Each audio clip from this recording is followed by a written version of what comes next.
Correct your suggestion. इस chapter में हम इससे रिलेटेड कुछ और बातों पर चर्चा करेंगे। हमने लास्ट चैप्टर में ये भी जाना था कि अगर हमारा सजेशन इफेक्टिव नहीं होगा तो सबकॉन्शियस माइंड उसे एक्सेप्ट नहीं करेगा। इसलिए इस बुक के ऑथर ने बताया है कि सजेशन देने के लिए कभी भी अपनी बीमारी का नाम ना लें। इसके साथ ही बार बार अपने दर्द और बीमारी के किसी सिम्टम्स का भी नाम ना लें। इससे आपके मन के इमेजिनेशन में दर्द और सिम्टम्स एक्टिव होने लगेगा, या आपके दर्द और उस बीमारी से रिलेटेड सिम्टम्स का स्वरूप या स्ट्रक्चर बनने लगेगा। जब आप सबकॉन्शियस माइंड को यूज करते हैं तब आपको कभी भी ऐसा अनुमान नहीं लगाना चाहिए जो कि आपके सजेशन को अपोज करे या उसका विरोधी हो। इसके साथ ही जब आप सबकॉन्शियस माइंड को सजेशन देते हैं तो विल पावर का भी यूज नहीं करते। इस टाइम आप अपनी विल पावर को नहीं, अपनी इमेजिनेशन को यूज करते हैं। आप अपनी प्रॉब्लम्स के अंत और उससे फ्रीडम की कल्पना करते हैं। यानी आप कल्पना करते हैं कि आप में एक चेंज आ रहा है। हर चीज से फ्री होकर आपने अपनी हैप्पीनेस को पा लिया है। आप जिस हैप्पीनेस का इंतजार कर रहे थे, आपको वो हैप्पीनेस मिल गई है। इस तरह के इमेजिनेशन के दौरान आपकी बुद्धि आपसे आर्गुमेंट करने की कोशिश करेगी, आपको फ्री इमेजिनेशन से रोकेगी, लेकिन आपको रुकना नहीं है। आप एक बच्चे की तरह अपनी इमेजिनेशन से रोमांचित होते रहें और इस बात का फेथ रखें कि आप जो इमेजिन कर रहे हैं वो आपकी लाइफ में घटित हो रहा है। आप भले ही किसी प्रॉब्लम से गुजर रहे हों, आप भले ही किसी बीमारी से परेशान हो, लेकिन जब आप अपनी इमेज या तस्वीर की कल्पना करें तो बीमारी और प्रॉब्लम से मुक्त अपनी तस्वीर की कल्पना करें। जब आप सबकॉन्शियस माइंड को यूज करें तब बिल्कुल स्ट्रेस फ्री होकर करें। वैसे तो सबसे बेस्ट तो ये होगा कि आप हमेशा हर पल स्ट्रेस फ्री रहने की प्रैक्टिस करें।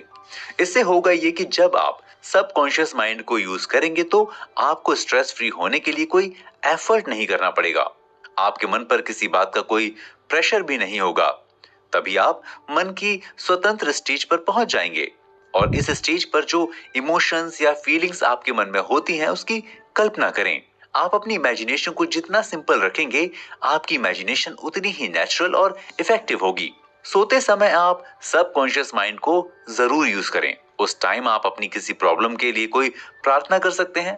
प्रार्थना भी सजेशन के बेस पर होनी चाहिए। जब आप सोते हैं तब भी आपका ब्रेन काम करता रहता है, यानी सबकॉन्शियस माइंड एक्टिव रहता है और आपके सजेशन को फॉलो करता है।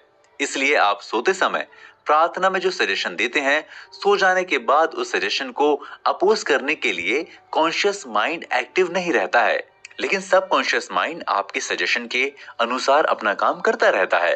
यानी कि सोने के बाद सबकॉन्शियस माइंड उस सजेशन को अपनी प्रोसेस में डीपली एक्सेप्ट करता है और उसे फॉलो करता है। इससे रिजल्ट पॉजिटिव मिलता है। अपने सजेशन को इफेक्टिव बनाने के लिए 3 बातों का जरूर ध्यान रखें। पहला, अपनी प्रॉब्लम को पॉइंट आउट करें या अपनी प्रॉब्लम को पहचानें। दूसरा, इसके बाद उस प्रॉब्लम से निकलने की प्रोसेस के बारे में जानें। इस प्रोसेस की सही जानकारी आपके सबकॉन्शियस माइंड के पास ही है, इसलिए सबकॉन्शियस माइंड को अपना सजेशन दें। तीसरा, इस बिलीफ के साथ सो जाएं या रेस्ट करें कि आपकी प्रॉब्लम का सलूशन मिल चुका है।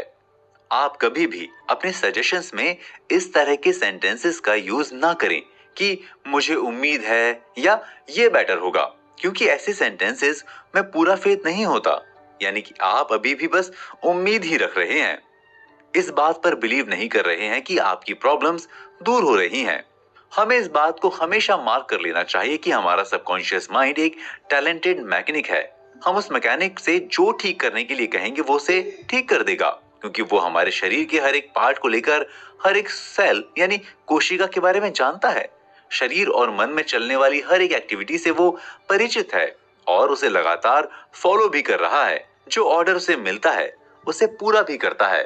आप जब भी सबकॉन्शियस माइंड को यूज कर रहे हैं तब आप बहुत सारे रिसोर्सेज की चिंता ना करें। अपने सजेशन में ज्यादा डिटेलिंग का यूज ना करें, यानी अपने सजेशंस को जितना सिंपल और नेचुरल रखेंगे, आपका सजेशन उतना ही इफेक्टिव होगा। इसलिए आप हमेशा प्रॉब्लम के सॉल्व होने की फीलिंग को ही सजेशन में रखें। आपकी फीलिंग जितनी जॉयफुल होगी और हैप्पीनेस से भरी होगी, उतना ही बेटर रिजल्ट आपको मिलेगा। इसके साथ ही आप इस बात का भी ध्यान रखें कि आपके थॉट्स, आपके इमोशंस, आपकी फीलिंग से ही सबकॉन्शियस माइंड अपना काम करता है और आपकी लाइफ में उसे ही एक्सप्रेस करता है। इसलिए आपके थॉट्स जितने हेल्थी होंगे, आपकी फीलिंग जितनी प्योर होगी, आपके इमोशंस में जितना प्यार होगा और खुशी होगी, आपका सबकॉन्शियस माइंड उतना ही हेल्थी, प्योर और हैप्पी होगा।